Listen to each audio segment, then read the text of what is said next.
I think the economy is in horrible shape.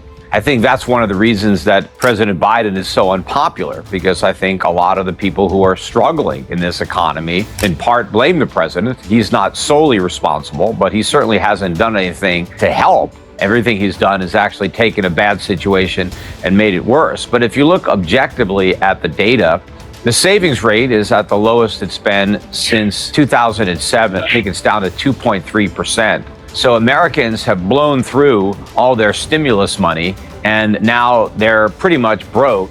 If you look at credit card debt, it's at an all-time record high. So Americans are struggling to put food on the table and to pay the electric bill, and so they're borrowing more money on their credit cards. If you look at what's happening to wages, they are declining in real terms. And I think the real decline is being masked by the fact that we are understating inflation. I think the actual inflation rate is about double what the government will admit to. And that means that the real decline in wages is much greater, which explains why so many people are now moonlighting.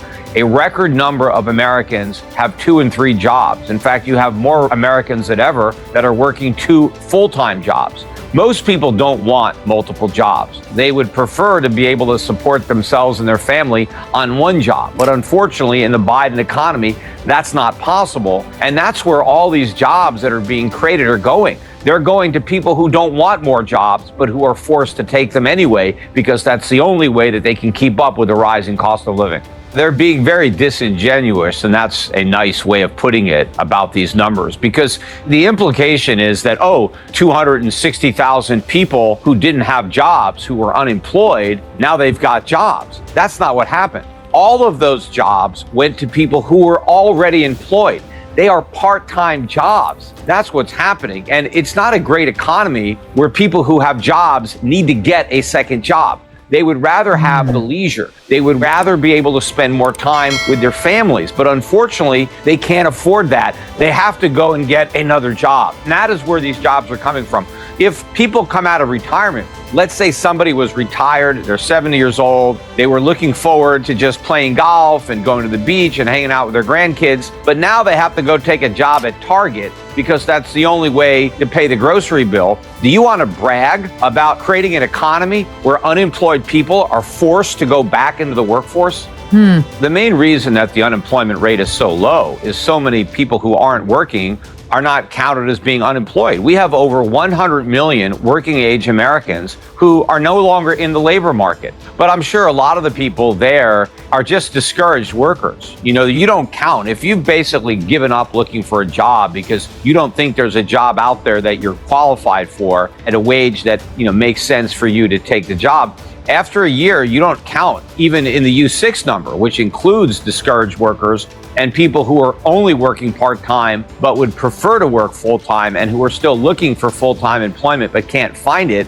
There, the unemployment rate, I think, is closer to 7%. But even that unemployment rate, once you've been discouraged for over a year, you're no longer counted in that number either. So I think if you objectively measured the unemployment rate and included all the people who are not working, but who would be working if they believe they can find a job, or who have settled for a part-time job when they prefer a full-time job, I'm sure the actual unemployment rate is in the double digits. The savings rate, again, is 2.3%. That's the most recent number that was released last week by the government. We haven't had savings that low since 2005. But one of the reasons that Americans weren't saving in 2005 is because they had so much home equity. They were just getting rich off the real estate. That was the peak of the real estate bubble. But right now, Americans are losing their home equity. Real estate prices are now falling. But what's more problematic is real wages are falling because the cost of living is going up and credit card debt has exploded. So if Americans really had all this savings, credit card debt wouldn't be skyrocketing. The reason credit card debt is going up so much is because people don't have savings. They can't afford to buy things. They have to borrow the money. But more of the money that they're borrowing is being spent on food.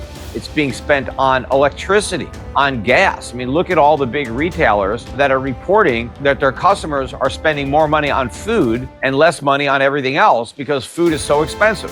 The credit card situation is scary. It's a sickening feeling to see those cards run up, and the people who run it up, The vast majority of people, I think, who have enormous credit card debt are buying things they do need, and they'd rather not have it on credit, but they don't have the cash. It's stomach turning to see the bills run up and to see the interest rates go up, and the interest rates go up and up and up. And I can only imagine it would make people feel kind of angry at the Fed for, every time they raise one of these rates, you owe more. Yeah, you're looking at credit card rates now that are about 20%. And that is a huge amount of interest to pay.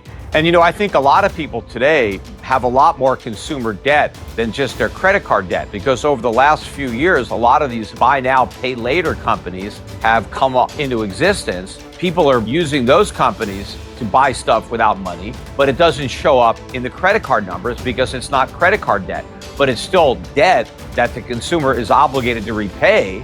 And I don't believe they're going to be able to do it. It seems insurmountable. What happens? Is there some credit card default crisis that is the mirror image of the housing crisis? You referenced 2005 and going into the 2008 collapse.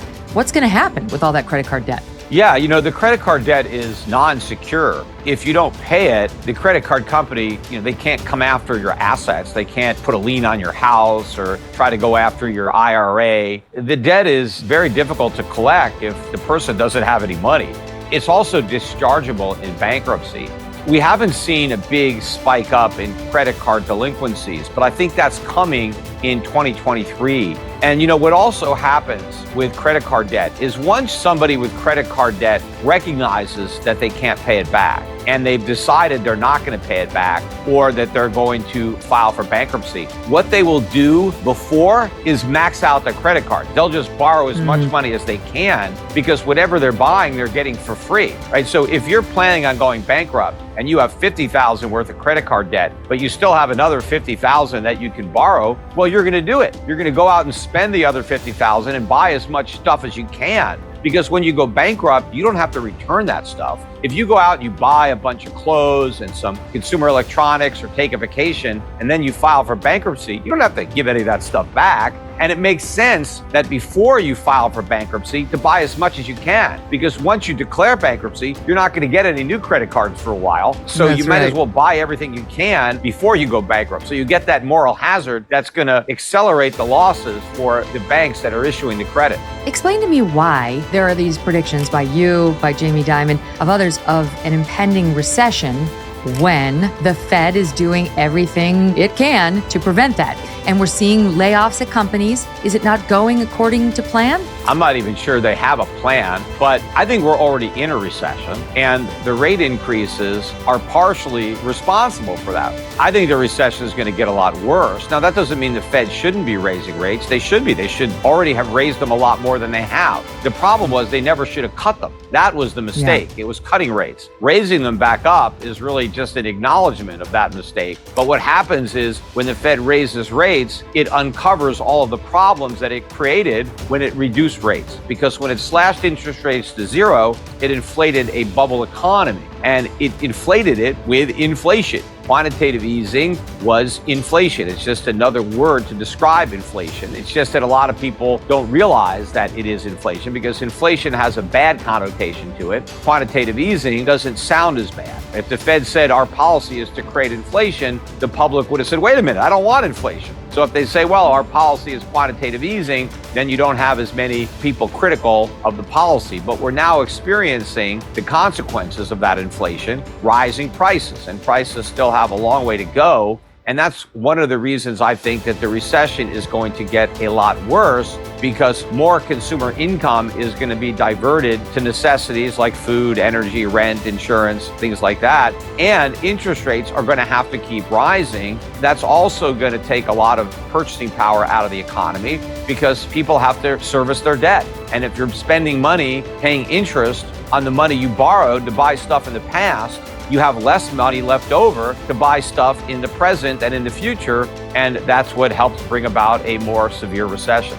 Most people's stock portfolios are going to continue to fall. Most people who own stocks, unfortunately, own the most overvalued stocks. Big tech, for example, those are the stocks that went up the most because interest rates were zero, and people thought that inflation would be low forever. Well, now that interest rates are not zero and inflation is here and getting worse, those stock valuations are coming down. I think they still have a long way to fall. Most people will lose money in the stock market. I think they'll fare even worse in the bond market. Even though yields are higher now on bonds, they're not nearly high enough to offset inflation. People are going to lose a lot in bonds. So they have to start thinking outside the box and look towards alternative types of investing. You can still invest in stocks, but you can't invest in the indexes that are so dominated by overpriced tech names. You have to be more discriminating in the stocks you buy. You have to select the stocks based on value and dividend yield and just build your own portfolio rather than just, buying these indexes. And I think the best values are had abroad. I think the highest dividend yields are outside the US. And I think that also gives you the benefit of a hedge against what I believe is going to be a very weak US dollar. The dollar is up on the year, but it's losing those gains rapidly. But I think over the next several years, we're going to see a very weak dollar as the markets come to terms with the reality that inflation is not only going to get higher, but it's here to stay. It's not going back down to 2%. And that's going to result in a run on the dollar, I think, and on US dollar denominated assets, especially when the Federal Reserve actually has to go back to quantitative easing, which is creating more inflation because the economy gets so bad that it actually turns into a financial crisis. And now the Fed is under a lot of pressure to try to stimulate the economy. But the only way you can do that is by creating even more inflation.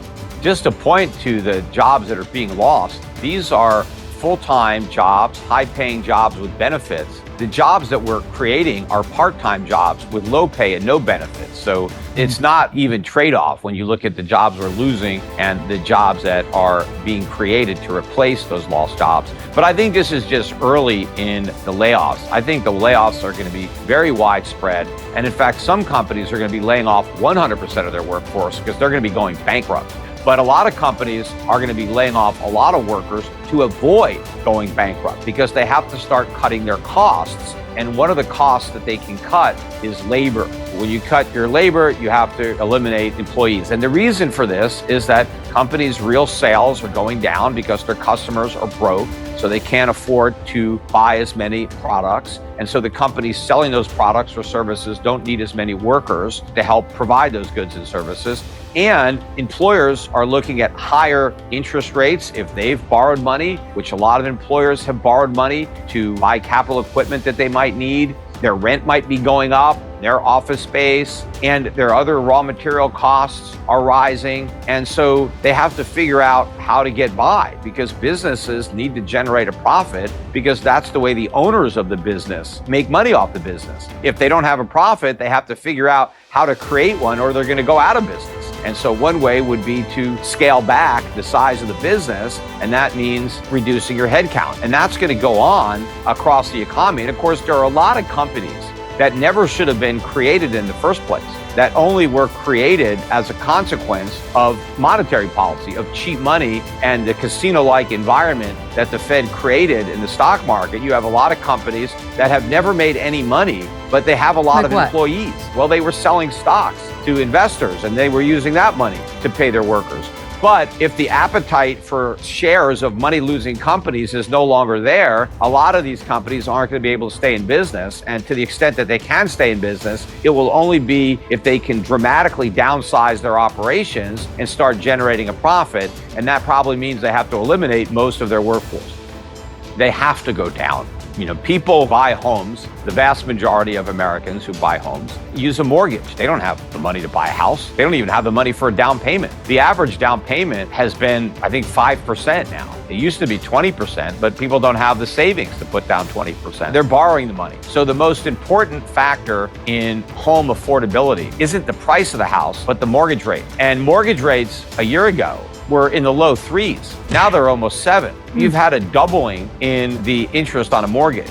And that dramatically reduces how much somebody can pay for a house. And so home prices are going to have to fall sharply because that's the only way anybody can afford to buy them. Now, of course, there won't be a lot of homes on the market for a while because people are not going to build them. because it's too expensive to build them and people can't afford to buy them. And a lot of the people who own homes don't want to leave because if they sell their house, they can't buy another one because the mortgage on the new house could be double the mortgage they have on their current house. So they're kind of stuck. So that's helping to mitigate the supply a bit. But ultimately, I think the prices are going to be determined by demand and what people are able to pay. And with higher mortgage rates, they're able to pay a lot less. And so prices are going to come down a lot. And that means home equity is going to vanish for a lot of people who, are in their homes. They're not going to have all that equity. And that's going to have a big impact psychologically on their saving and their spending, on their ability to use their house as an asset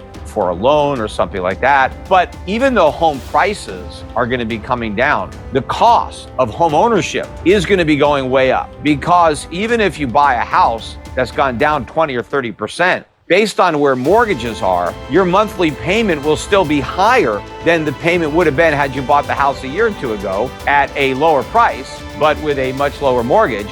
Insurance rates are skyrocketing. I mean, the insurance on my own house in Connecticut in 1 year was up 40%. And people have sent me copies of their homeowners insurance that has gone up a lot more than that. So insurance costs are skyrocketing. Maintenance costs, if something goes wrong with your house and you need to fix it, the cost of repairing anything, the parts, the material, the labor, all of that has gone way up. Property taxes are going up. Your utility bill, the cost to heat the house, to air condition, everything is going up. So home ownership is getting a lot more expensive. So fewer and fewer Americans will be able to afford to own a home, let alone buy one. A lot of stuff happened at the peak of the bubble, but all that has to be unwound as the air comes out.